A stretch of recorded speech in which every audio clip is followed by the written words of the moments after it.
Eli Ura anampa tena Eli Mpanzu. Eli analazimisha mwenyewe. Eli Mpanzu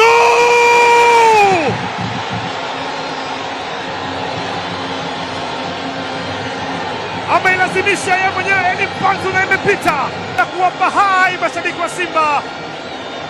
Eli Mpanzu kibisa, wala mambo anayofanya kwa Wakongo si kitu cha kushangaa. Aliyelazimisha yeye mwenyewe pina mbali kusana Anise Ura akapitishiwa, akatanguliza kwa mguu wa kushoto, akararua ule mpira ambao unakwenda kujaa kwenye net. The Qatarist ameichochea yeye mwenyewe, ni bao lake la 3 msimu huu. Amehusika kwenye mabao 8 kwenye kikosi cha Simba. Bao la 3 akiwa na assist 5 Eli